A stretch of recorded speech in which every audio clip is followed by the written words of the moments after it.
हम ममता झा समस्त मिथिलावासी गोर लागै छी। बजरंगबली गीत गाबे जा रहल छी। जय मिथिला, जय मैथिली, जय माँ जानकी। राम जी कानै छथिन गोदी लेने भाई के, मोने मोन समझाई के ना।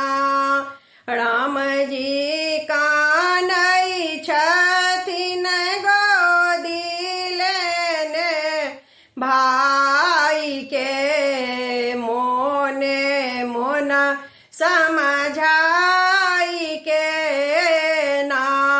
पहिने पिता मरि गेला, पाछू सीताड़ी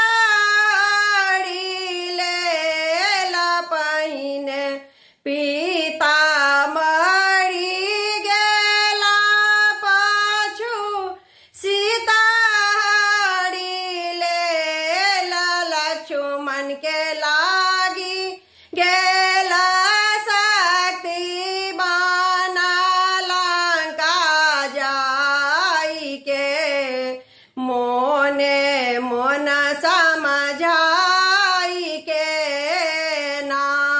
लक्ष्मण के लागी गेला शक्ति बाना, लंका जाई के, मोने मोन समझाई के ना। राम जी कानै छथिन गोदी लेने भाई के, मोने मोन समझाई के ना।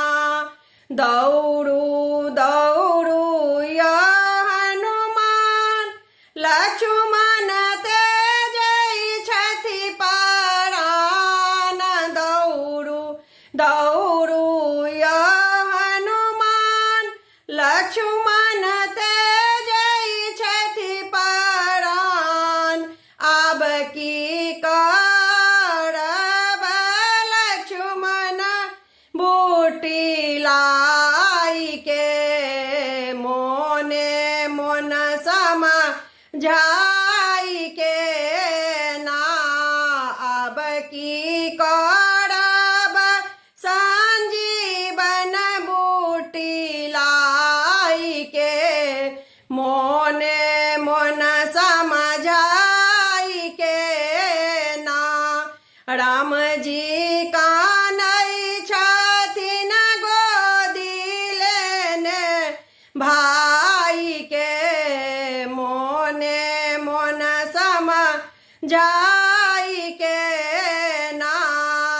तुलसीदास बिना ई गाल गाबी, हनुमत के सुनाओल। तुलसीदास बिना ई गाल गाबी, हनुमत के सुनाओल। हनुमत हे बैसाई लंका जाई के, मोने मोन समझाई के ना। हनुमत हे बैसाई लंका जाई के, मोने मोन समझाई के ना। राम जी कानै छथिन गोदी लेने भाई के, मोने मोन समझाई के ना। धन्यवाद।